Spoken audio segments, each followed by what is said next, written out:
My husband of 7 years and my own sister secretly used my massive family inheritance to build their luxury dream home so they could divorce me and live together. But they forgot I am a licensed structural engineer. So I played along for 8 months and legally trapped them in a financial nightmare that sent him to federal prison and left her completely bankrupt. I had always been the hardworking, quiet one in my family, while my younger sister Chloe was the spoiled, golden child who got away with everything. When my grandfather passed away, he left me a completely ironclad trust fund worth over $4 million because he knew I was the only responsible one in the family. And he explicitly stated the money was for my future and my future alone. My husband Mark was a charismatic real estate developer who always dressed in expensive suits and acted like he was a millionaire, but he was secretly drowning in terrible business debt. I thought we had a perfect marriage until one rainy Tuesday afternoon when Mark left his gym bag in the kitchen and his backup phone fell out onto the floor. The screen lit up with a text message from a contact saved as the contractor, but the preview text said, "I can't wait until we finish the master bedroom, so we never have to hide again, baby." My heart completely stopped. I guessed his passcode because it was his mother's birthday, and I opened the phone to find a 3-year-long nightmare. Mark and Chloe had been having a full-blown affair right under my nose since the day of my wedding, but the cheating wasn't even the worst part. I opened his email app and found dozens of financial documents from a fake shell company, LLC, that Mark had created.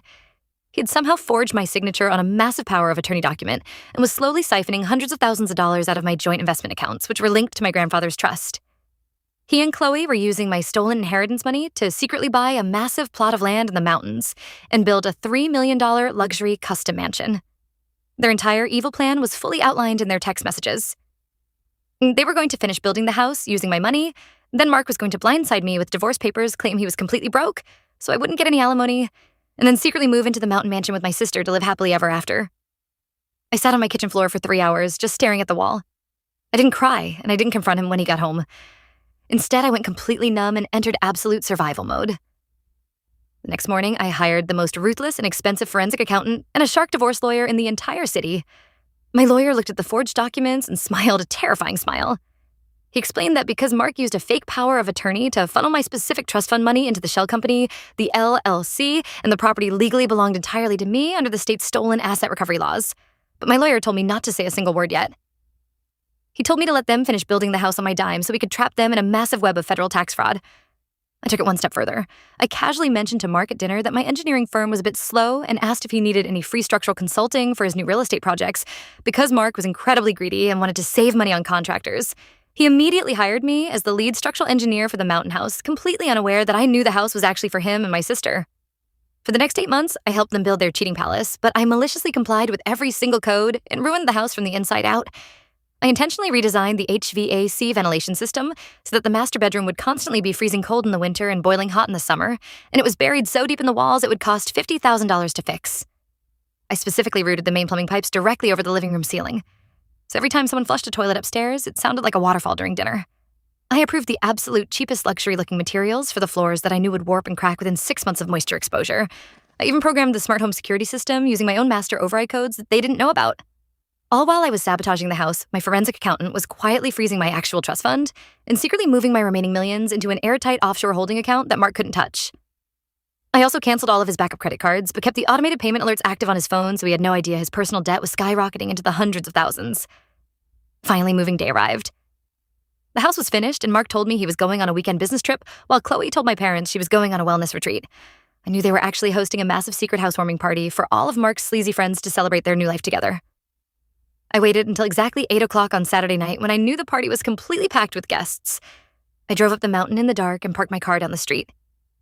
I used my laptop to remotely access the smart home system I had installed. With a single click, I instantly locked every single electronic door in the house, trapping everyone inside.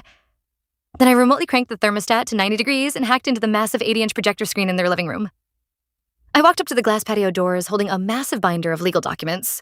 Through the glass, I saw Mark and Chloe panicking as the projector suddenly turned on and started displaying a perfectly timed slideshow of their disgusting text messages, the forged financial documents, and the photos of them cheating.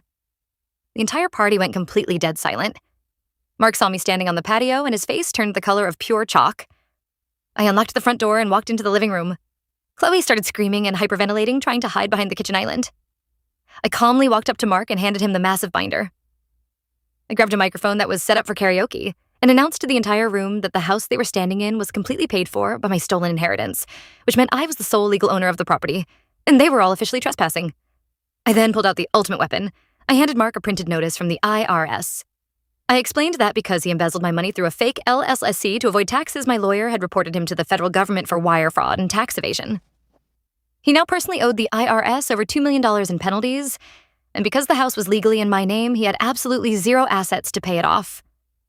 My sister tried to run up and slap me, but I simply held up a printed copy of the divorce papers and told her she was getting exactly what she wanted, a broke fraudulent liar who was going to federal prison. I told everyone in the room they had exactly 5 minutes to get off my property before the police arrived. The guests literally trampled each other, running out the front door, leaving Mark and Chloe standing completely alone in the sweltering hot living room. The aftermath was the most beautiful justice I have ever witnessed. Mark was arrested 3 weeks later by federal agents and sentenced to 5 years in prison for grand embezzlement and wire fraud. He lost his real estate license permanently, and his entire family disowned him. Chloe tried to run back to my parents crying for forgiveness, but I had already showed them the text messages where she called our mother an annoying old hag. They completely cut her off and refused to give her a single dime. She had maxed out all her credit cards trying to buy luxury furniture for a house she didn't own, and was forced to file for massive bankruptcy and move into a terrible tiny apartment working a minimum wage retail job. As for me, I sold that cursed, badly engineered mountain house to a terrible, arrogant HOA president who completely deserves the echoing toilets and the freezing bedroom. I took my millions, traveled across Europe for 6 months, and eventually started my own highly successful independent architectural firm. I never spoke to either of them again, and I sleep peacefully every single night knowing they completely destroyed their own lives by underestimating the quiet sister.